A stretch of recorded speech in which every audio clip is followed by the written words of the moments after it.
Okay, POV. It's Monday morning.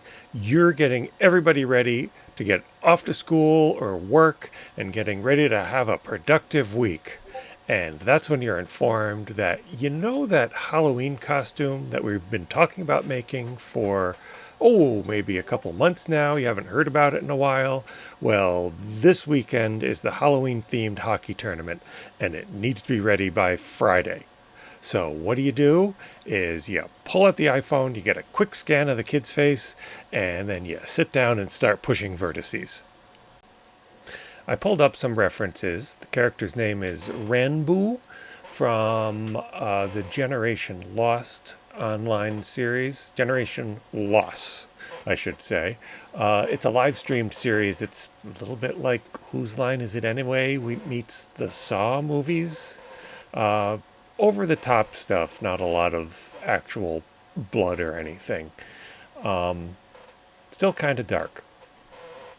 So, started building this mask. It's relatively simple in design, in theory at least. It's a bunch of really flat planes, low poly count.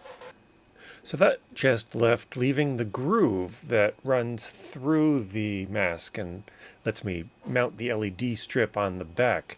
Now, I've never worked with this kind of LED strip before. It actually has a silicone half dome that runs down the center.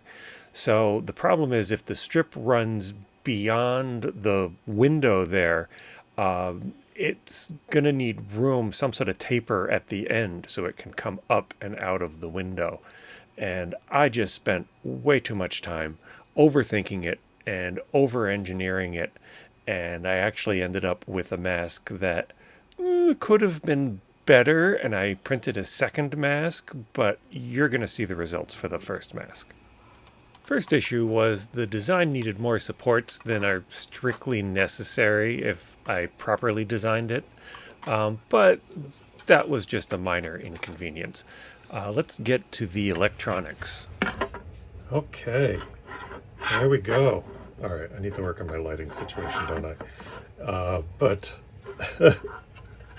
this is it. I think I need to reprint it. It is way too thin right here. I'm not happy with that. You can kind of see it shows through on the surface. Although, yeah, especially if I pick it up, so there's light. You can see light coming through. Now, is that going to be an issue? You know what? The issue is we're going to have strip lights. So there's actually is going to be light behind this that's going to shine through. But I'm thinking, what if I take some of this? Actually, oh my gosh, the width is almost, not quite.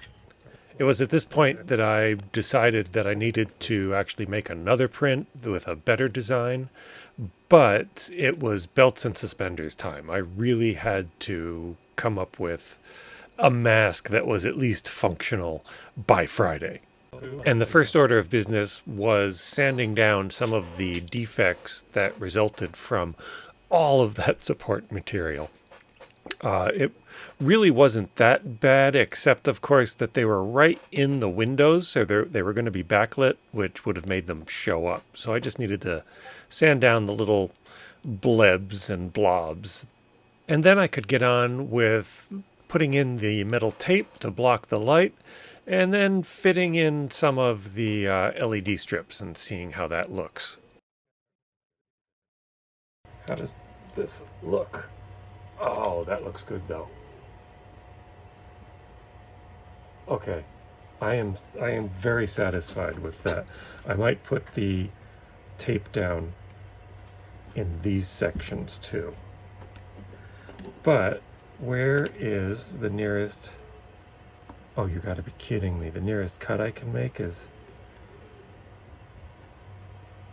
all the way up here. So the new challenge was that you can only cut the LED strip about once every 5 centimeters. If you cut it in the middle of one of those segments, you kill the segment, which meant that for the top two windows. If I was going to just run one piece all the way across, it was either going to be just a little too short or way too long and actually stick out the sides. And there was no other way around that. The bottom two windows, it actually worked out pretty well. I could run one all the way across, which was nice because it reduced the amount of extra wiring and, soldering that I had to do. I've got these barrel jacks that are just screw terminals, which I find were really nice because they're easy to connect to the wires and disconnect again and make an easy way of connecting and disconnecting power while you're using something. The green tape that you're seeing there, what I discovered or figured out was that while metal is really great at blocking light, it's not a very good insulator. So there was a real risk of shorting this thing out if I didn't cover it up. So I ended up using frog tape. The other thing I figured out was that these LED strips can be connected to anywhere. You don't just have to connect to the ends. And that was really convenient because it meant I could connect right at the bridge of the nose on the lower strip and run a line up to the two upper strips. So essentially they're all running in parallel. Of course, what you just saw there was, measure twice, solder once. The wires were too short the first time around. So soldering in the larger wires and connecting these things up. And with any luck, we're going to end up with something that lights up 3 strips instead of just one.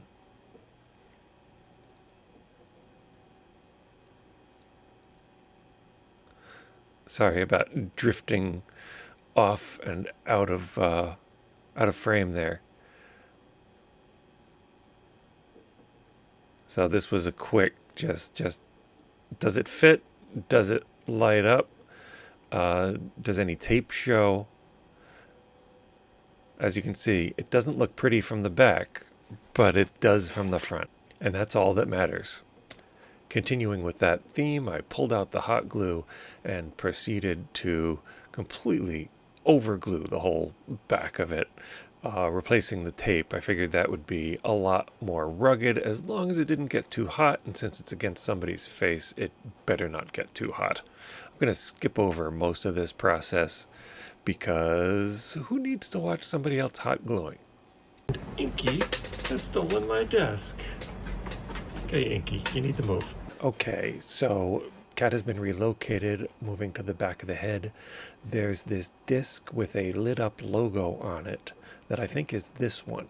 So I went out, was able to find a bitmap of it. I then took it into Inkscape and traced it out so I could export that as an SVG.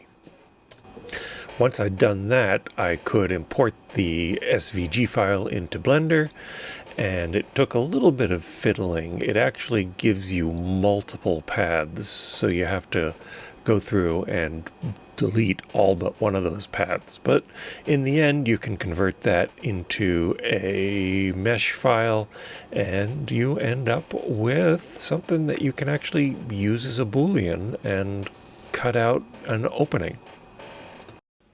I forgot to leave a hole for the wires to come out, so I created that manually. And for light diffusion, I just cut a piece of paper to go on the back. I tried a piece of paper on the front, and I wasn't satisfied with that. It tended not to stay in place, so I actually ended up printing a 0.6 millimeter thick white PLA disc that I could hot glue into the back there. Okay, now we're getting down to the final assembly. I printed these clasps to go on there. There's a slot that lets me glue the straps in there, and then also the wires that are ornamental. I'm just using a Molex style connector to provide all of the wires. And then lastly, the disc that goes on the back can be glued to one half of the clasp. If you look closely, I'm splicing in a 1K resistor in line with the power. The LEDs were really bright with direct 12 volts, so that slowed them down a little bit and also cooled them down some. And the power source is that battery pack right there, which is 8 AA batteries. A little bigger than I was planning on, but if you want 12 volts, that's almost what you have to do. I did experiment with using a boost converter to use a standard 5 volt USB battery pack and then boost that up to 12 volts, but it got really hot, dangerously hot, so I ended up ditching that idea. So after a bit more fussing around with padding and the placing of the straps, this is what we got.